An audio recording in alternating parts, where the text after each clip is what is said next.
1.5 years ago, there was an iOS change which was implemented where it was becoming difficult for Meta because Apple started the privacy policy where it was difficult to reach out to a person using iOS if they had that setting on. So that really messed up the targeting of Facebook for quite some time, into a state of worry that we might just have to shut shop. Paid advertising and customer acquisition costs are like at an all-time high. So if at that time at 1 rupee I would get a return of say 8 to 10, now with the same money I'm getting a return of 3 to 4. So it's like, I mean, it's basically what I'm trying to say. It's becoming extremely expensive to acquire customers. The core principle that I follow is consistency and discipline over motivation.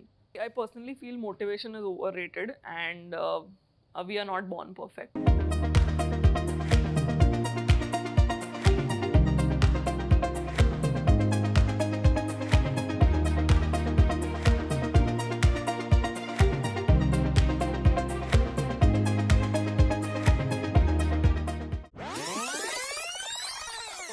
We bought fabrics from an exhibition worth 50,000, and the idea was that ये fabric हमें ही इतने पसंद है that even if they don't sell, we don't mind, we'll wear it off. Our first reel had hit 1 million views in a span of 4 days, and our saris were sold out in 1.5 days. And that kind of really changed the game for us. But don't you see there is a threat, Lekhinee, also because you are you're restricted with the kind of algorithm that these companies put on you. So for example, photos were outdated. Now, fortunately, because you guys were actors and dancers, you could act and dance and make reels and had the fortune, because again, I'm saying fortunate because you don't know which one will go viral, right? And basing your business and the kind of scalability that you probably have thought of on that uncertain thing is something that probably a lot of people might not get in the long run, right? So don't you feel that depending so much on a particular medium is also a flip side to this business? It definitely is. But honestly, we are also not overly dependent on this medium. I mean, you see us being out there, but that's not the only thing that we do. So it's always obviously important to not put all your eggs in one basket. But you need to give your 100% to every medium that you're present in. Our presence on Instagram is popular is because of the popularity the platform has and the number of people that are on it. So which is why you always feel that our business is overly dependent on it, but that's not the case. We also have a store now, so our revenues are now quite divided between having an offline presence. We are also present on a lot of marketplaces where a fair share of our revenues come from. So we are there on Myntra, we are there on Nykaa Fashion. We are also there on craft-related websites like Jaipur and The Loom. And organic is not the only form of content that we are overly dependent on. So we have paid marketing going on. We do ads on Google, we do ads on Facebook. We are also there on Pinterest. It's very important that you can't overtly rely on an algorithm, because they are going to do what they're going to do. I mean, they're going to do what's getting them more money. So today maybe videos are getting them more views and more traction, so they have more people. Tomorrow it might be something else. So I think that kind of uncertainty is always there in any kind of business. Right. So you mentioned about the store, you mentioned about different places from which your audience comes and buys from you. When was the time when you decided that from pure D2C you're going to shift to Omnichannel? And when that shift happens, what are the kind of steps that one needs to take if they are in a business like this? That exactly came at a point in time, and the question that you exactly posed, we were getting overly dependent on a particular platform, because we had, like 2 years back, just when the pandemic hit, had become overly dependent on Facebook, because we were also organically present on it and we were relying all our paid efforts on Facebook. And 1.5 years ago, there was an iOS change which was implemented where it was becoming difficult for Meta because Apple started the privacy policy where it was difficult to reach out to a person using iOS if they had that setting on. So that really messed up the targeting of Facebook for quite some time, and we saw not only us but a lot of D2C brands, businesses really dwindling to a point that it put us into a state of worry that we might just have to shut shop because the math was not really matching with what we were investing and what we were getting, and that change came overnight, and that kind of really hit me, is that you can't be doing this, and that's when I thought that it's important to have an omni-channel presence. So it's also about testing these mediums, understanding what levers will work for you. So marketplaces are also doing really well. We are doing very well on Nykaa Fashion. And when we started off, I mean, the efforts and the payoffs were not really matching, but it's also about how much time that you spend on a certain platform. It's also about how much time you give to a certain channel that you're working on, and let it grow and see, and then decide where you really want to place your bets. A lot of brands, what they do is once they have reached a particular level, they either hire a face, they hire models, or they want to associate their brand with somebody else so that they leverage that figure, right? Correct. Did that not cross your mind till this point to grow into Ethnico in that way, or you like dancing and acting so much that you wanted to continue doing it along with your sister? I think we have become the face of the brand now, and there are a lot of connotations that come with us. It's about size inclusivity, because my sister and I are both of different sizes and age groups. So it communicates a lot of USPs that we want to communicate. So she's an extra small, I'm an XXL. And when an XXL sized customer sees that product on me, she's much more comfortable buying that garment than seeing it on a skinny model. Yeah. So, I mean, that's really helped us, and we have like a returning customer rate of 50% month on month. By just looking at that model, you can't really figure out what brand you're buying from, right? But whenever there is an ad or just a post popping up, they know and they know us by our name. It's Lekhinee and Zara. Oh, this is the Indian ethnic company. They can recognize the brand fairly. So we want to cover that range of garments by showing them on real people and not models. Because I don't know, like I don't feel like you can really communicate the brand story with a face of a model. I think the communication goes up 10x times if there is a real person behind that. When did you hit the the metric which we have seen on news reports, which said that the company has done 15 crore in revenue? When exactly was this? Which year was this? And if I had to ask you now, year on year, where is the company and what is your projection? How do you see this brand grow from here? So 15 crores was something that we hit 2 years ago, and this year we have a run rate of about 30 crores. So we've grown 2x in the past 2 years with all the chaos that the iOS changes, etc. created. So last year was really difficult for us, but we've again found that traction going on. And I see this brand becoming a lifestyle brand for not only women, but something that a family would buy. So we're also keen on launching kids wear, because we have a lot of mothers that are buying the brand, and we are becoming like a whole lifestyle brand where we are also in our stores we've officially launched bed linens, because that's the logical transition to the category. We want to work with the artisan network very closely and not do anything which is machine made, synthetic, using synthetic fabrics or using a lot of digital prints, etc., because that kind of breaks the sustainability chain. We really want to keep that artisan's tradition, legacy alive, and make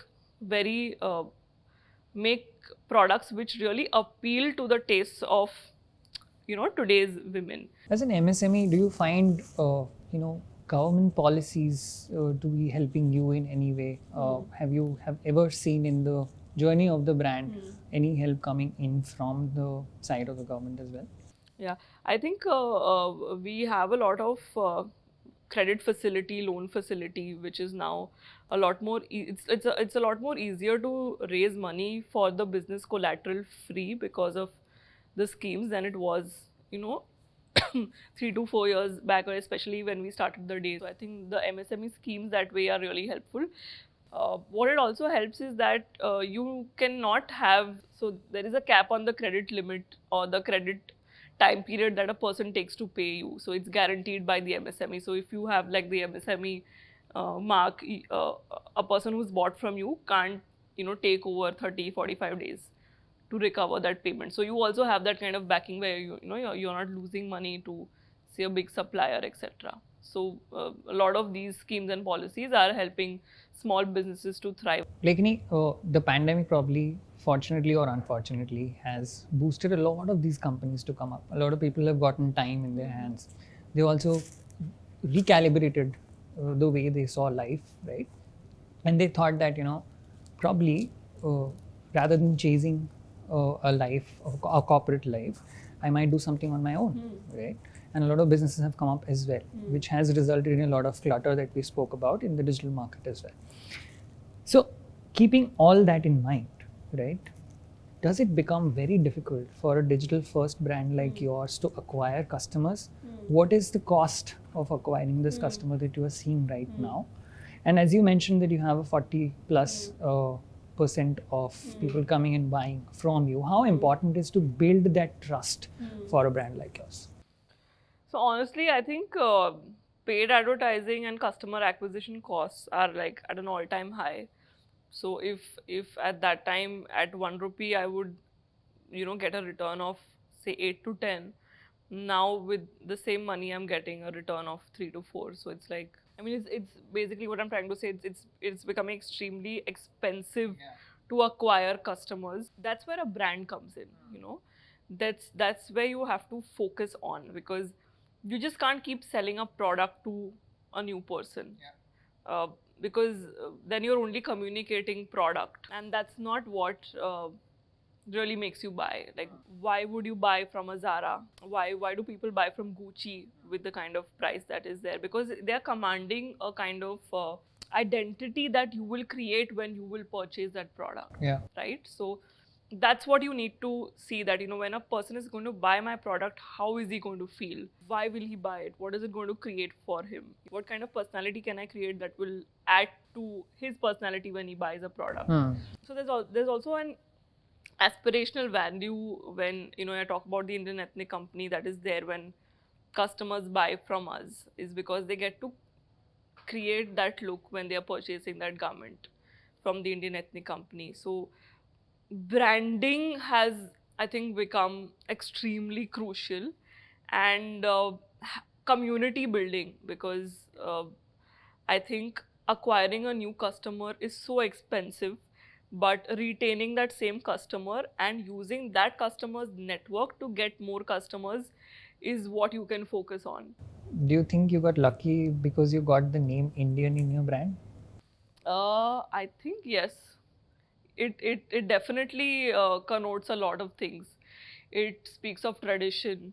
It speaks of being Indian in so many ways, and it also kind of communicates what the new India is also becoming, which is extremely progressive, modern in their thoughts, but still rooted and connected to the tradition, and which is also what the brand is doing. Lovely. You were mentioning that right now you've taken a space, a go down that you have gotten, and you have converted into a shop, right? And which has kicked off the Omnichannel journey for you guys as well. Yes. And the team has also grown in size. Tell me how big that team has become from the one-bedroom Indian Ethnic Co.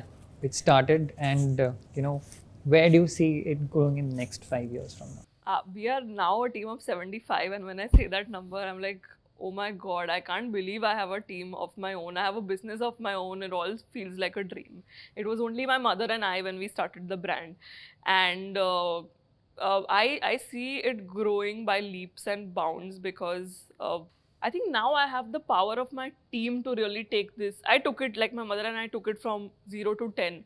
But now I think it's all about the people that you have, because you can only do so much. Yeah. Like my mom and I can only do so much. It's all about creating that team who is empowered and aligned to your brand's vision to take you now. And we are planning like a full scale up of having a lot more stores in other cities like Bangalore, Hyderabad and Delhi. But before we could do that, we really wanted to test it. And the reason why we also didn't do it on like a main road or in a mall was because it also comes with that kind of costs.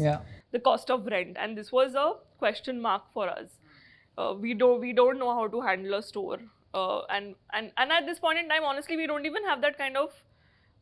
I mean, we are doing good in terms of revenue, but we still can't hire that kind of expensive manpower that comes with the kind of experience to really get you ready for the market. Correct. And that's still a lot of learning going on. So we thought, let us just keep it inside the colony, so we know how a store does. And despite that not being on the main road or in a mall, because of the digital presence we have, the store is absolutely full every single day. Your brand is a testament to the fact that how important digital is and how important digital marketing and learning digital marketing is. And for the same reason, we have a course on Altuni on digital marketing, a certification course in digital marketing in association with HUL, where we tell exactly the kind of things that you have lived through in this brand, starting from influencer marketing to content marketing to understanding how creative writing works and how you can shape your business up. People who are interested in this, please check the course, the link of which is in the description, and learn more about this. And coming back to you and your journey, it's been an inspiring journey, so to say, and I hope that someday this same person who was in a B school trying to learn the kind of nitty-gritties of business goes back to a B school and hires people from there as well, and that will be a story for some other day. Yes. Before we end this particular podcast, tell me if you have anything that you want to share to people who are probably dreaming big right now in their own small one-bedroom, thinking that probably taking this step might be a too big a step for them, right? What would you like to tell them? Honestly, for me, it's there's just one thing I tell everyone who asks me this question is just do it. I feel action matters more than any kind of planning, and there will never be a perfect time or the perfect moment or the perfect business plan. Another thing that I strongly believe, and that's my the core principle that I follow, is consistency and discipline over motivation. I personally feel motivation is overrated, and we are not born perfect. So personally, I am not at my motivated best every single day, but I really I'm proud to say that I'm extremely consistent and disciplined at what I do, and it doesn't matter how smart or intelligent you are, but trust me, I think hard work, discipline and consistency is something that you can really, that can change your life if you take that action today. Absolutely. On that note, thank you very much once again for sharing this story with us, Lekhinee, and congratulations to your mother for starting at 55. It takes a lot of courage. It takes a lot of supportive hand like yours and your sisters and the family members that are there. And I wish that she continues designing the amazing stuff that she does, and your business keeps on growing. I hope that it was a learning experience for the audience as well. Do tell us in the comments below how you liked this particular episode of Konversations Cafe, the podcast edition. Do tell us which are the other guests that you would like to see on this particular show, and do share this video with people who are probably right now thinking to start something but are scared. Thank you once again, Lekhinee. Thank you so much. I really enjoyed being here. Thank you very much. Have a good day.